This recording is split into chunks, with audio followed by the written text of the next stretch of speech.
Naranasan mo na bang maging isang takip? Yung kunwari ay mahal ka niya pero ang totoo ay panakip butas ka lamang ng kanyang pusong sugatan. To cut it short, takip nga.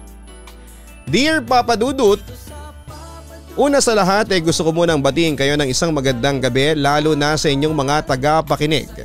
Nalaman ko ang inyong programa sa mga kasamahan kong babae sa trabaho na nakikinig ng inyong programa tuwing break time.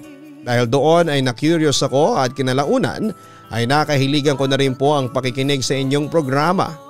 Hanggang sa heto, na-discover ko din po ang inyong YouTube channel at palagi akong nakikinig sa inyong mga tinatampok na kwento.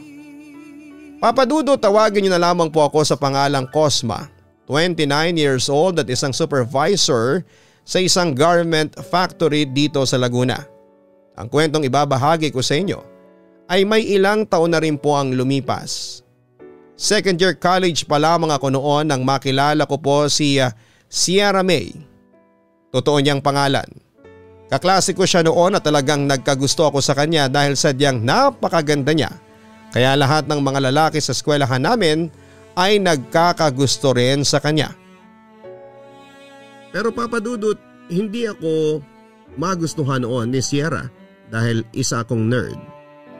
Nang mga panahon na yon ay inamin kong may pagka-weirdo ako dahil favorite subjects ko ang math, calculus, and physics.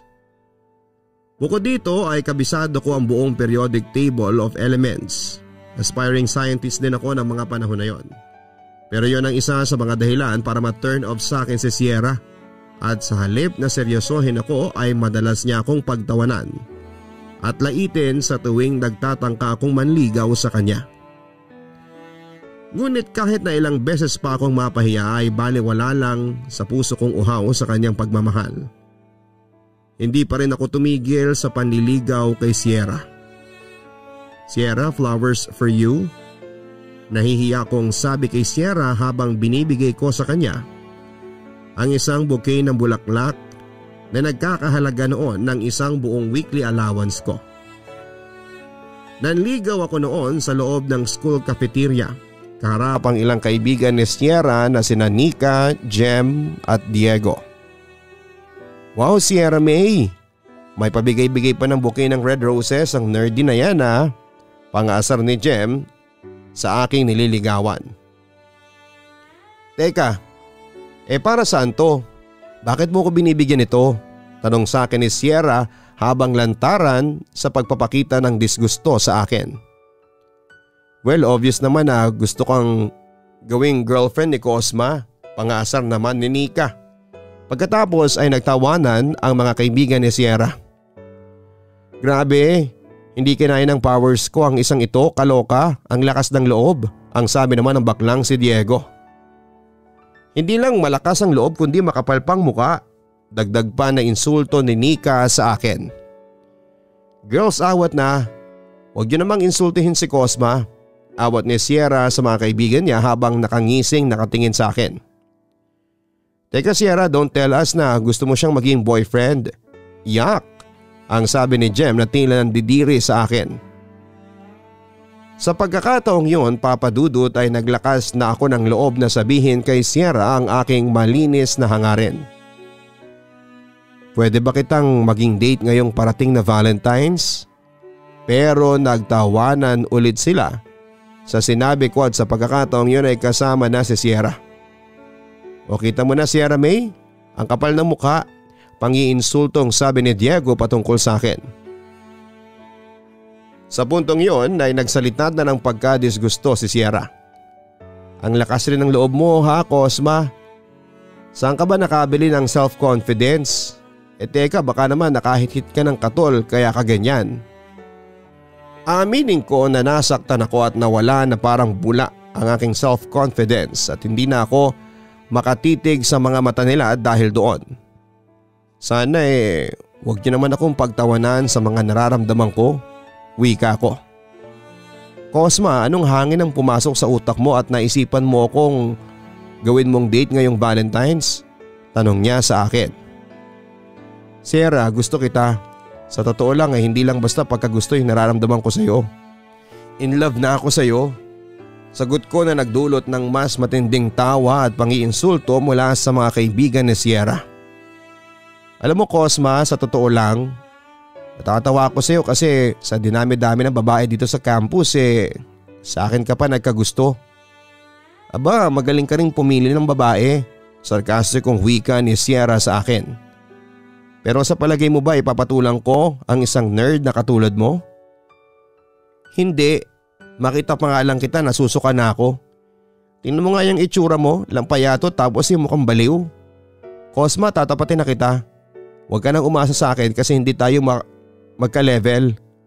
Hindi kita type at saka pwede ba umanap ka ng babaeng kasing nerd mo at kasing baliw mo.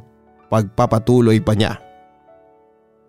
Halos dumugo ang puso ko sa mga sinabi niyang yon, Papa Dudut.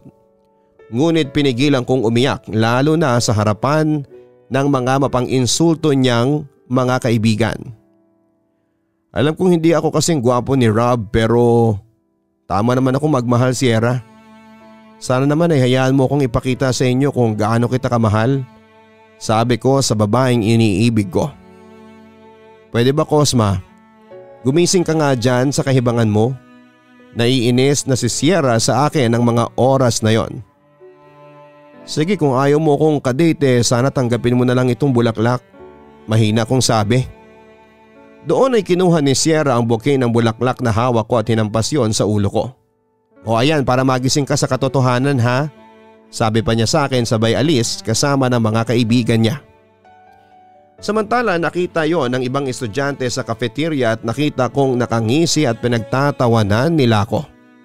At dahil doon ay agad akong umalis sa cafeteria at dumiretso sa restroom at doon ko iniyak ang lahat ng sama ng loob ko. Bukod sa nasaktan na ang puso ko ay napahiya pa ako sa buong campus. Pero Papa Dudut kahit na ilang beses akong nakatikim ng panlalait at pamamahiya mula kay Sierra at sa mga kaibigan niya ay nagpatuloy pa rin ako sa panliligaw sa kanya. Siguro tanga na maituturing. Pero hindi ko talaga pansin noon ang mga masasakit na salitang binitawan sa akin ni Sierra dahil anghel pa rin ang tingin ko sa kanya. Minamahal ko pa rin siya at sinisikap ko pa rin na mapalapit sa kanya pero hindi ako nagtagumpay. Samantala dahil sa pagmamahal ko kay Sierra ay namuhay ako sa pantasya at bagamat hindi hayagan ay inangkin ko si Sierra bilang akin. Yan tuloy ang naging ugat upang mapasubo ako sa away. Katulad na lamang isang araw sa labas ng university campus ay nagulat na lamang ako nang bigla akong lapitan ng isang lalaki at sinuntok ako sa pisngi. Nang makarecover ako, napagtanto kong si Rob yon, ang noon ay boyfriend ni Sierra. Kasama niya sina Jem at Diego na agad na lumapit sa akin at hinawakan ang aking kamay at braso. Ang kapal ng mukha mo manligaw kay Sierra? Pues pasensya ka na kasi mas gwapo ako sa iyo at ako ang type ni Sierra. Hindi ikaw na mukhang bangkay. Pagmamalaki pa ni Rob sa akin.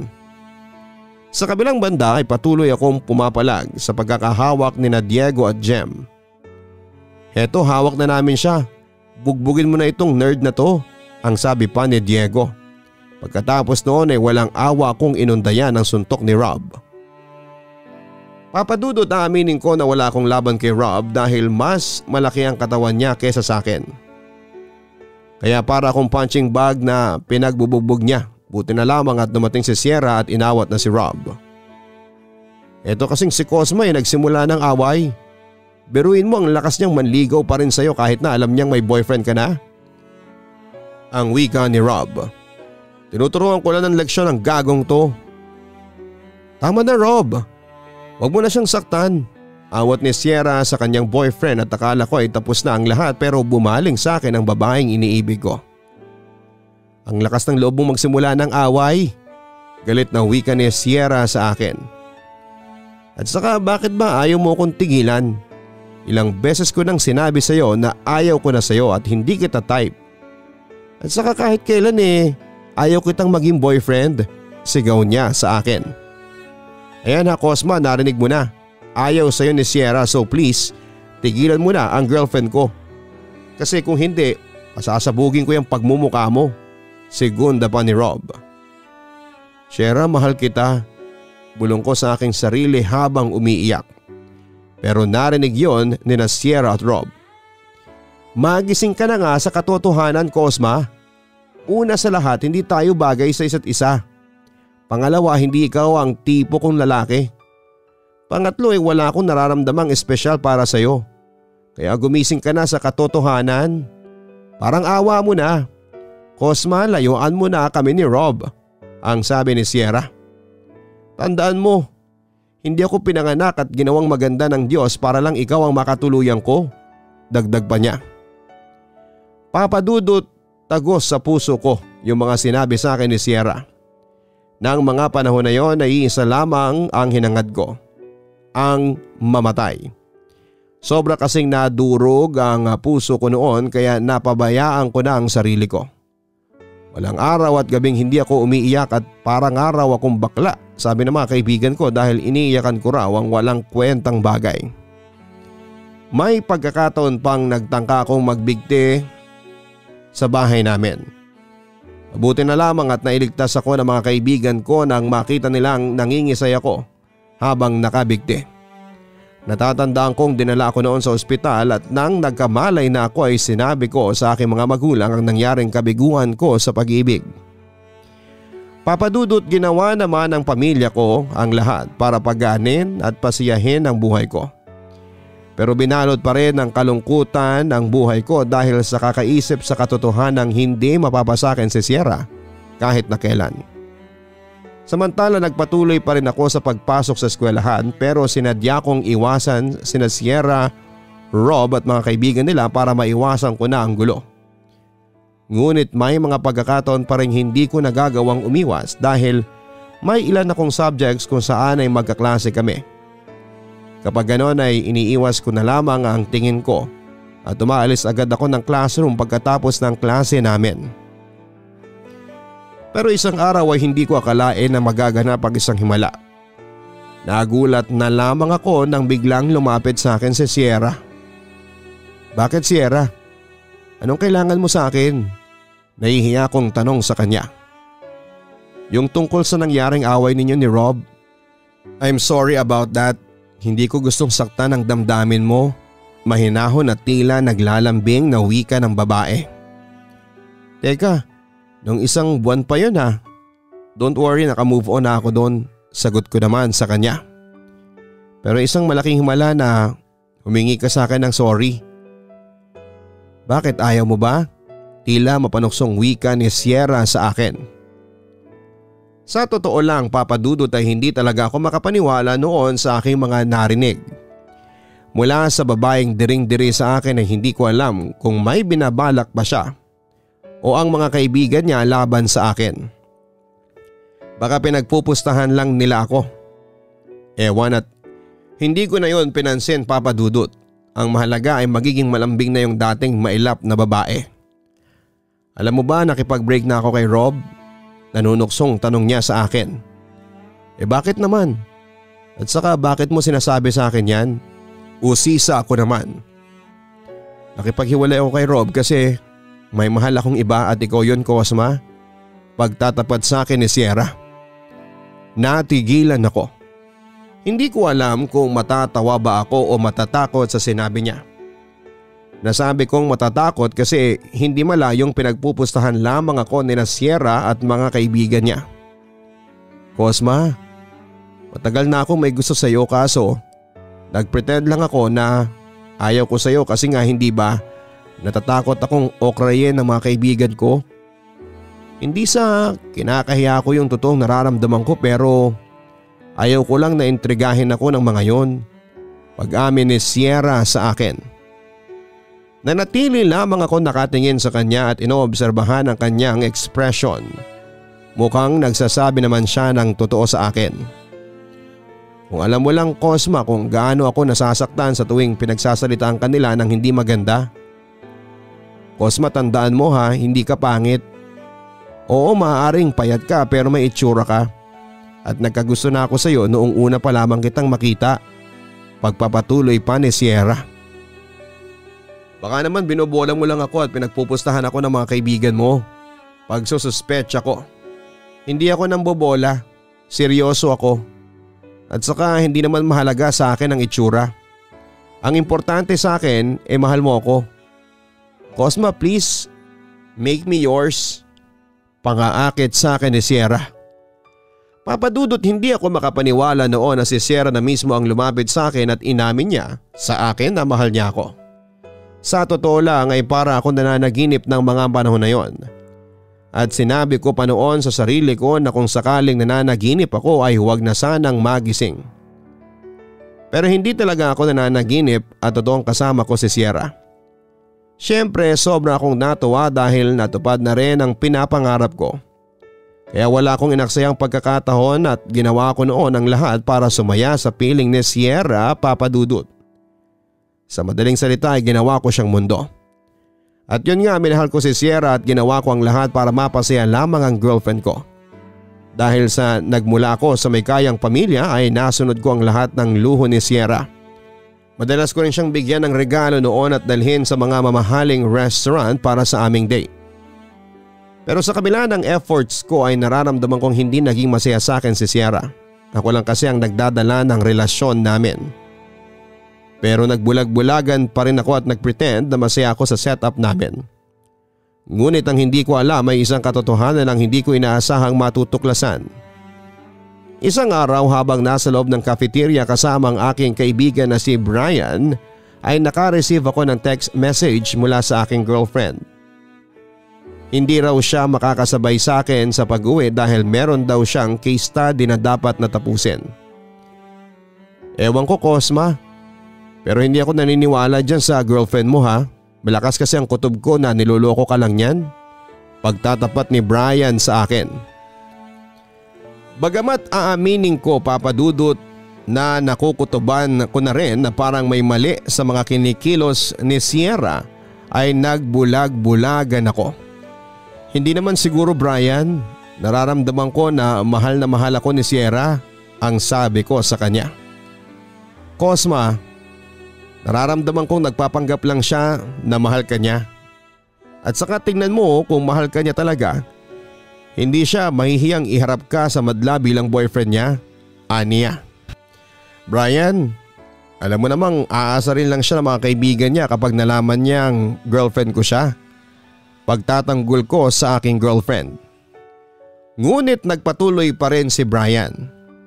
Yun nga kung mahal ka talaga niya, hindi siya makikinig sa sasabihin ng iba. Ipagmamalaki ka niya kahit na sabihing marami ang tumututol sa iyo. In other words, ipaglalaban ka niya. Hay nako, ayaw kong sirain niyang girlfriend mo pero bantayan mo yan, ha. Kung alam mo lang. Ang huling sinabi niyang yon ang nagpakaba sa akin. May alam ba siya na hindi ko alam? Teka, anong ibig mong sabihin? Tanong ko kay Brian. Nung una ay parang nag-aalinlangan ang kaibigan ko na magsalita pero sa huli ay isang pasabog ang kanyang sinabi. Hindi sa sinisiraan ko ang mahal mong girlfriend pero nahuli ko siyang kasama si Rob. Ang sweet nilang dalawa, pagtatapat niya sa akin. Nanginig ang buo kong katawan. Talaga, Brian? Saan mo naman sila nakita? Pag-uusisa ko. Saan pa ba? Di sa mahiwagang library ng university natin. And take note, ha, pare. Kahapon lang yun. Pag-amin pa niya. Natahimik kaming pareho pagkatapos noon, Papadudot. That time ay hindi ko alam kung ano ang mararamdaman ko. Kung haharapin ko ba si Sierra o hindi.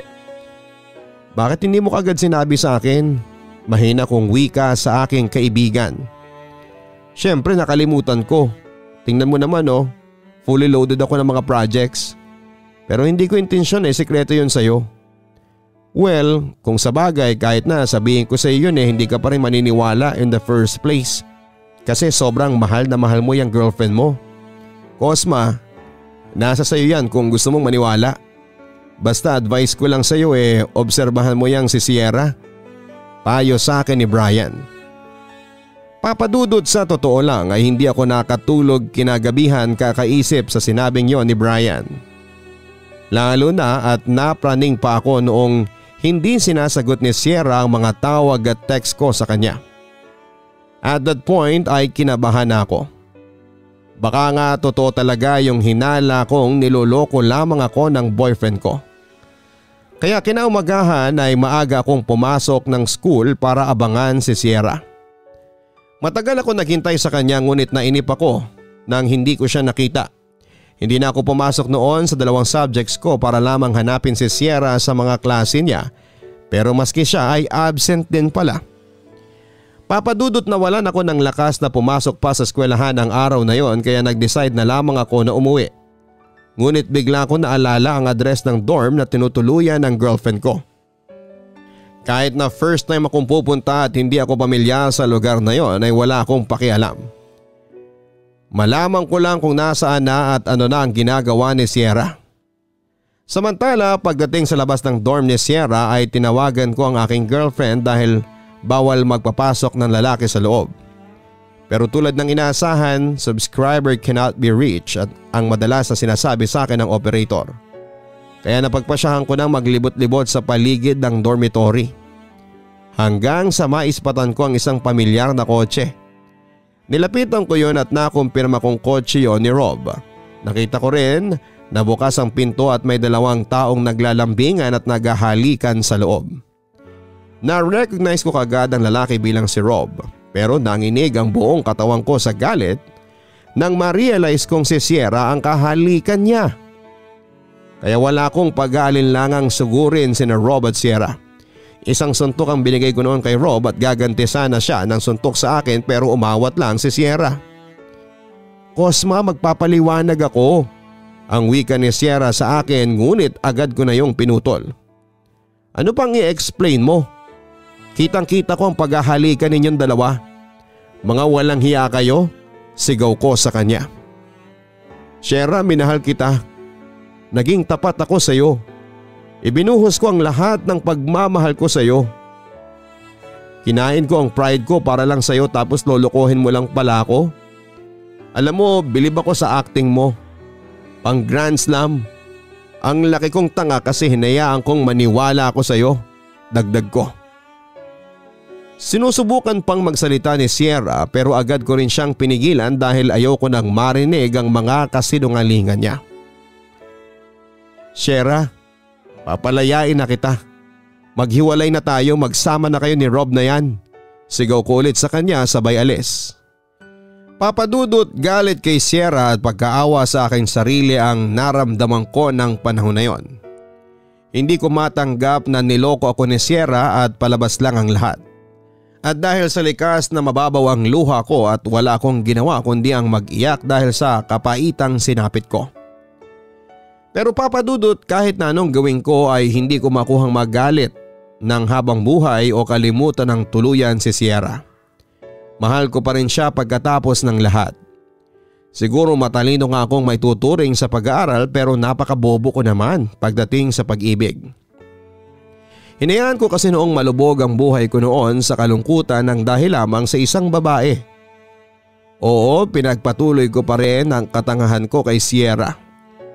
Samantala isang araw ay nagulat na lamang ako na pinuntahan niya ako sa tinutuluyan kong dormitory.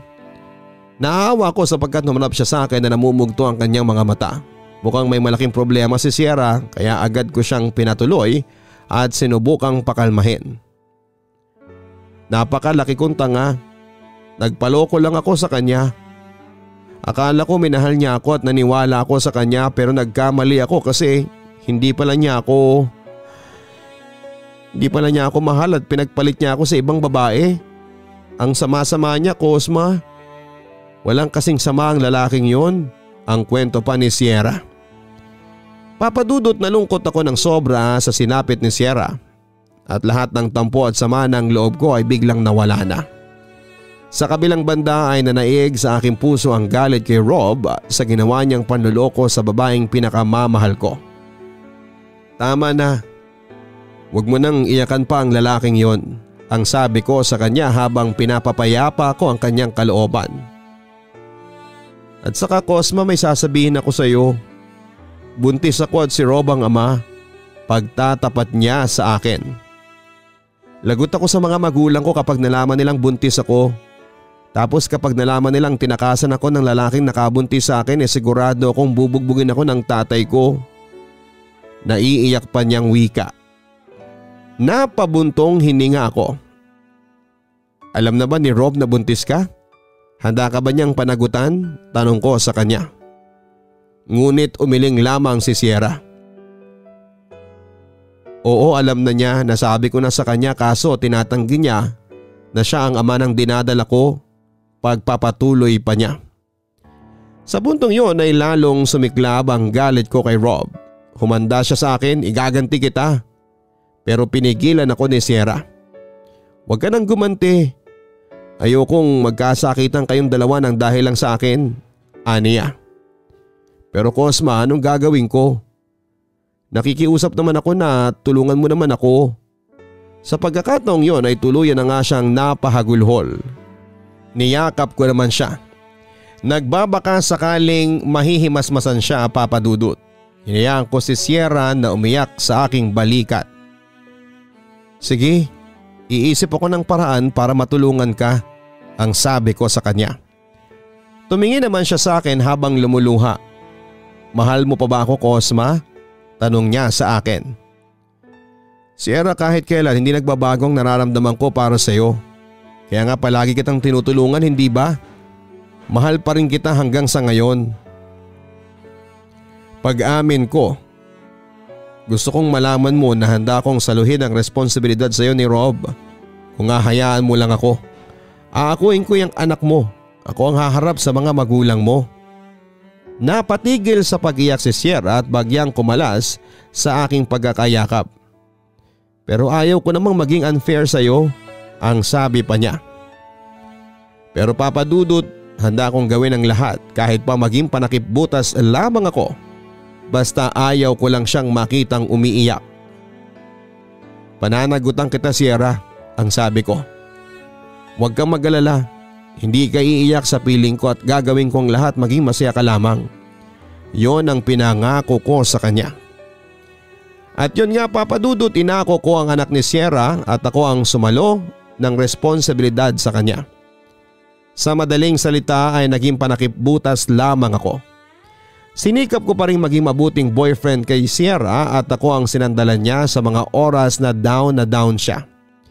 Samantala akong humarap sa mga magulang ni Sierra bilang nakabuntis sa anak nila. At tulad ng inaasahan ay pinakasal kaming dalawa ni Sierra bago mga anak ang huli.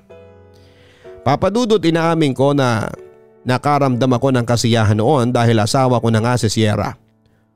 Umaasa ako noon na matututunan din niya akong mahalin dahil mag-asawa na kami. Hanggang sa dumating ang araw na panganganak ni Sierra. Isang sanggol na lalaking pinangalanan kong Mark Cosmadin Jr. Bukod pa roon ay sinigurado kong pangalan ko ang nilagay sa birth certificate bilang ama ni Mark. Samantala, pagkapanganak ay inasikaso ko at inalagaan si Sierra.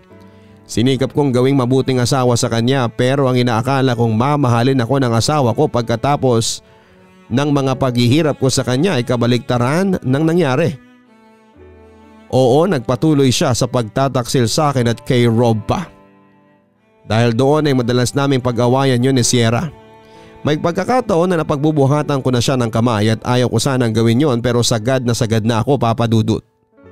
Nagpatuloy ang sakitan namin hanggang sa isang araw ay hindi na niya ako kinausap pa. Samantala isang araw ay dinala ko sa barangay health center noon ang aking anak para mapabakunahan. Hindi sumama si Sierra sa amin dahil katwiran niya ay masama ang pakiramdam niya. Sa kabilang banda, pagkatapos mabakunahan ni Mark ay nakasalubong ko naman ang aking kaibigan na si Brian. Masyado mo namang pinanindigan ang pagiging tatay mo dyan sa anak ni Sierra? May halong pang-aasar na sabi ni Brian. Dapat lang na alagaan ko mabuti ang anak ko, ang sabi ko sa kanya. Pwede ba? Hindi mo anak yan. Anak yan ni Rob. Natatawa niyang wika. Sa totoo lang ay napikon ako sa sinabi niyo ni Brian pero dahil sa best friend ko siya ay sinikap ko pa rin magpasensya. Oo, maaaring hindi ko siya literal na anak pero tinuring ko na siyang parang tunay na anak. Bukod sa mata ng batas anak ko siya Kasi pangalan ko ang nakalagay sa birth certificate niya, sagot ko. Hay nako Cosma, hindi ko pa rin talaga maisip na nagawa mong akuin ang lahat ng responsibilidad kay Sierra. Na kung tutuusin dapat si Rob ang umaako. Pagpapatuloy pa ni Brian. Mahal ko si Sierra, Brian. Handa kong gawin ang lahat para ipakita sa kanya na mahal ko siya. Sabi ko bagamat medyo nawawala na ako noon ng pasensya sa kaibigan ko. Ang tanong mahal ka ba niya? Panunukso pa niyang sabi sa akin. Sa pagkakataong yun ay napikod ako. Mahal ko ang asawa ko. Nagbago na siya at sigurado ako doon. Wika ko pero ang totoo ay deep inside ay hindi na ako sigurado kung mahal nga ako ni Sierra. Sorry na, huwag ka na magalit dyan. Paghingi ng paumanhin sa akin ni Brian. Agad ko naman siyang pinatawa dahil parang kapatid na nga ang turing ko sa kanya. Samantala sinamahan ako ni Brian pauwi sa aming bahay. Pero laking gulat ko na walang tao sa bahay. Iniwang bukas ang pinto at agad kong pinakarga muna si Mark kay Brian para hanapin si Sierra sa buong bahay. Pero nanlumo ako nang makita kong wala na ang mga mahahalagang gamit ng asawa ko. Ang nakita ko na lamang ay isang sulat mula sa kanya at nang basahin ko yon ay halos magunaw na ang mundo ko. Bakit ka umiiyak? Anong sabi ng asawa mo dyan sa sulat? Tanong ni Brian sa akin. Pare, umalis na si Sierra at iniwan niya ako. Pinipigilan kong umiyak noon ng mga oras na yon. Humihingi siya ng tawad sa akin kasi hindi na niya kayang makisama sa akin. Hindi raw niya ako kayang mahalin. Ang kwento ko pa sa aking kaibigan. Sa puntong yon ay napahagulhol na ako. Agad naman akong pinakalma ni Brian. Papadudot ng mga panahon na yon ay bagsak na bagsak ako.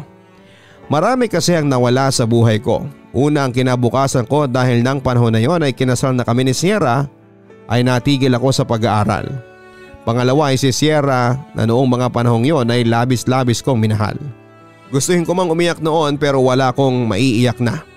Manhid na ako at tinatagang ko na lamang ang sarili ko at inisip ko na lamang na marami pa rin namang mga tao ang nagmamahal sa akin at hindi ako nag-iisa. Samantala pagkalayas ni Sierra sa bahay namin ay nagpagkalayo-layo na ako kasama ang anak ni Sierra na si Mark. Kasama ko rin noon ang mga magulang ko at lumipat kami ng ibang lugar kung saan ay hindi na ako matutunto ng babaeng nagpasakit ng damdamin ko. Samantala tinuong ko na lamang ang sarili ko sa pag-aalaga kay Mark at itinuring ko siyang parang tunay na anak. At sa pamamagitan ni Mark ay unti-unting nawala ang sakit sa dibdib ko dulot ng nanay niya. Ipinagpatuloy ko na rin ang pag-aaral ko at sa awa naman ng Diyos ay nakatapos din po ako. Sa ngayon papadudot ay 10 taon na ang lumipas. Grade 4 na si Mark at napamahal na siya sa akin. Sa katunayan nga noong papiliin si Mark ng korte kung kanino niya gustong sumama, kung sa akin ba o sa nanay niya, at tulad ng inaasahan ay ako ang pinili niya. Masaya na kaming namumuhay na mag-ama dito sa Laguna. Samantala sinuko na rin ni Sierra ang karapatan niya sa anak niya at namuhay na lamang siya kasama si Rob, ang lalaking tunay niyang minamahal. Pero sa kasamaang palad ay nabalitaan ko na binubugbog at sinasaktan si Sierra ni Rob. Bukod sa babaero ito ay mabisyo pa. May 3 na rin silang anak at sa kabilang banda ongoing na ang hearing sa annulment case namin ni Sierra. At pareho kaming umaasa na papaboran ng korte ang hinihingi naming pagpapawalang bisa sa kasal namin. Papadudod sa puntong ito ay lipas na ang pagmamahal ko kay Sierra. Pero hindi na rin ako galit sa kanya bagkos ay napatawad ko na rin siya. Kahit na wala akong love life sa ngayon ay masaya na rin ako sa buhay ko bilang ama kay Mark at patuloy ang pagdating ng blessing sa aming mag-ama. Sa kabilang banda sa experience kong ito ay natutunan ko na dapat na maging matatag sa bawat pagsubok at hamon na dumarating sa buhay. Papadudot hanggang dito na lamang ang kwentuhan natin at sana ay kapulutan ng aral ang kwento kong ito. Muli ay maraming salamat at magandang gabi ulit sa inyong lahat. Lubos na gumagalang, Cosma. Nakakalungkot ang naging sinapit ni Cosma bilang isang panakipbutas. Nagmahal siya ng isang babaeng mapagsamantala at walang paninindigan. Gayunpaman ay naging maayos na rin ang buhay ni Cosma kapiling ang batang itinuring niyang parang tunay na anak. Ngunit aminin natin na mahirap ang pinagdaanan po ni Cosma sa piling ni Sierra, pero nalampasan naman niya ang lahat ng ito. Marami sa atin ang nakaranas ng katulad ng kay Cosma, mahirap maging panakipbutas. Ikaw ang sandigan sa bawat hinaing, ikaw ang karamay sa bawat lungkot. Ngunit sa saya, mag-isa kang naiiwan. Yan ang kapalaran ng isang nagmahal at pilit mo mang iparamdam sa kanya pero marami siyang dahilan para hindi niya maibigay ang bagay. Yan ang kapalaran ng isang nagmamahal. Pilit mo mang iparamdam sa kanya pero marami siyang dahilan para hindi niya maibigay ang buong pagmamahal niya sa iyo. Kahit na masakit ay pilit mo pa ring itinago dahil hindi naman mangyayari na maging kayo kasi mas may nauna na siyang minahal. At ang pinakamasaklap ay hindi ikaw yon. Mga kaibigan, kung nanggaling ka sa isang failed relationship ay siguraduhin mo munang nakamove on ka na sa kanya bago ka magmahal ng iba. Huwag magsabi ng oo, mahal kita sa isang tao kung hindi mo naman talaga sigurado ang nararamdaman mo para sa kanya. Love takes time and patience. Huwag sana tayong magpadalos-dalos ng desisyon pagdating sa pag-ibig. At sa mga katulad naman ni Cosma, hindi masamang magmahal ng isang taong hindi pa nakakapag-move on sa isang pumalyang relasyon. Pero siguraduhin mong nirerespeto ka pa rin ang taong minamahal mo. Huwag magmamadali, hintayin mo muna siyang mag-move on ng tuluyan bago mo siya alayan ng iyong pagmamahal at matuto ka ring mag-isip-isip kung sa tingin mong niloloko ka ng taong mahal mo. Hindi po sa lahat ng pagkakataon ay dapat na magpakamartir. Pahalagahan mo ang iyong sarili. Maraming salamat Cosma sa pagbabahagi ng iyong kwento sa Papa Dudut Stories. Hindi namin kakalimutan ang mga aral na ibinigay mo sa iyong totoong kwento ng buhay. God bless. Huwag din kalimutan na mag-like, share and subscribe sa isa ko pang YouTube channel, ang Papa Dudut Vlogs. Maraming salamat po. Ay mahiwaga, laging may lungkot at saya. Sa Papa Dudut Stories, laging may karamay ka.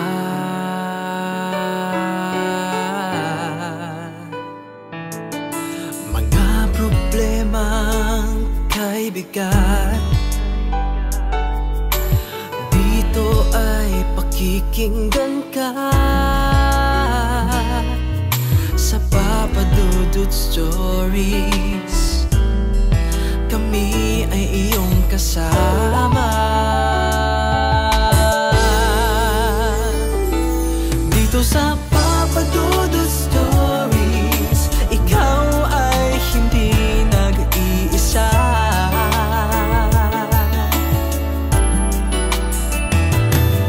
Sa Papa Dudut Stories, may nagmamahal sa'yo. Papa Dudut Stories, Papa Dudut Stories,